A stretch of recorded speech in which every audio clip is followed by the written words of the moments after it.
Hi everybody, I'd like to welcome you back to another American Meishan Breeders Association video. My name is Rico Silvera. I am the president of the American Meishan Breeders Association. I'm also the co-proprietor of God's Blessing Farm in Nyota, Tennessee, and that's where we are today. Today's video is going to be about the Meishan breed and does it fit your farm model. One of the things I always tell people when they come to me about the Meishan breed is it's extremely unique. It's medium-sized, docile, very prolific, very delicious. But does it fit your farm model? And what do I mean by your farm model? Well, think of it this way. You have an image for your farm.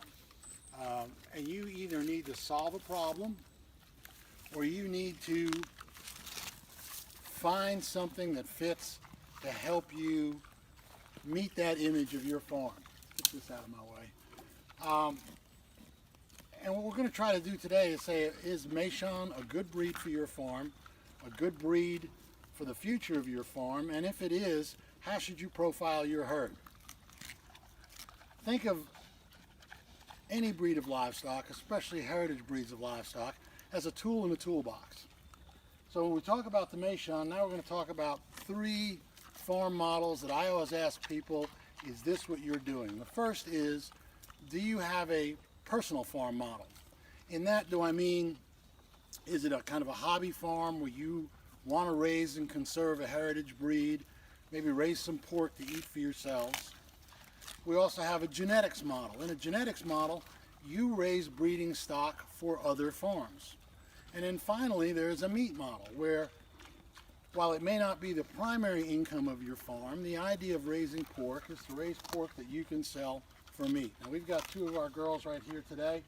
They're having a little snack on some organic celery and some organic spinach. This is Butternut. She's 100% Iowa State lines. And this is Ling Ling, who's 50% Iowa State and 50% Illinois. So let's talk about that personal model.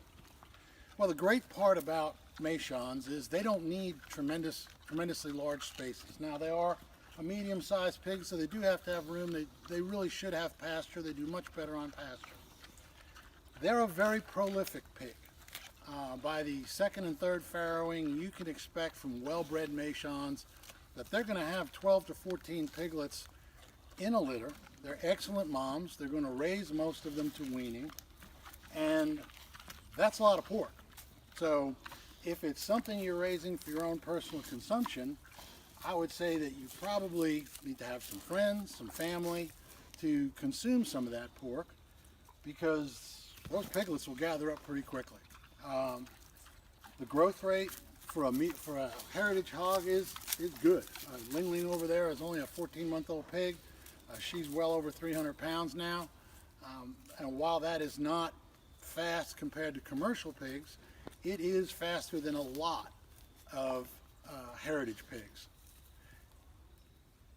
So in a personal model, you'd be looking at a breeding pair. Now let's talk about a genetics model.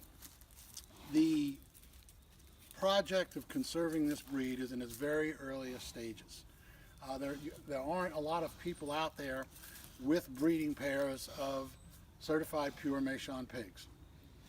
So if you're in a genetics model, most people who come to you are going to be looking for a breeding pair. Now, to produce breeding pairs with good genetic separation, you need a couple of things. One, you need to know the history of your pig, the pedigree history. You need to know that what you're breeding isn't an unintentional line breed. There's nothing wrong with line breeding, but knowing the level of relativity of your pig is very important. So we feel very strongly here at the American Meishan Breeders Association that probably one of the most important things we do isn't just identifying if a pig is pure, but providing a pedigree history on that pig. But to provide a good genetically separated breeding pair, you're going to need 2 boars and 2 sows, definitely with some genetic separation, so that you can sell that customer a breeding pair. That means you have to manage 2 boars, you have to manage 2 sows. But understand that at this stage of the conservation effort, most people who come to you are not going to be looking for a single pig. They're going to be looking for a breeder pair. People are not to the point yet where we have enough breeder pairs out there that they just want to add new blood to their farm. Okay, That's a genetics model. In a meat model, you're going to want to produce piglets to sell as meat. In that situation, as prolific as it is, if you're just starting out, we would definitely recommend you start with a pair of pigs, because at 12 to 14, 2 farrowings a year, it's very, you're going to have to grow out some pigs to sell to either a restaurant or an individual. The next thing that we recommend when you're profiling your herd in a meat model is that the same time you get your breeding pair or your breeding trio, that you pick up 1 or 2 barrows, which are castrated males to be raised as feeders. Selling is the transference of excitement, and if you've never eaten Meishan, which is an incredibly delicious meat, it's red, it's micro-marbled, it's incredibly tender, it's 5,000 years of selective breeding in China, then you need to know what it tastes like. We always tell people, when you're in a meat model, try to build demand before you build supply. So looking at whether Meishans are a good fit for your farm model, I think it's very important for you to define your farm model. Are you a personal model? Looking at a breeding pair. Are you a genetics model? Looking at 2 breeder pairs. Are you a meat model? Looking at a breeding trio, and definitely recommend that you take some barrows. If you're not sure what you are, then what we recommend is get yourself some barrows and raise the pigs. The things that make these pigs really great for the small landholder is, 1, they have a lower environmental impact on their pastures. 2, they're extremely docile. 3, they're extremely prolific, which means you can raise more piglets with fewer parents. And 4, they're medium sized, so you don't have to feed a 5, 6, 7, 800 pound breeder. We're going to do a few more videos coming up that talk about what kind of facilities you need to manage the pigs. We're going to have some of our member breeders do some videos that tell you how their pigs fit in their farm.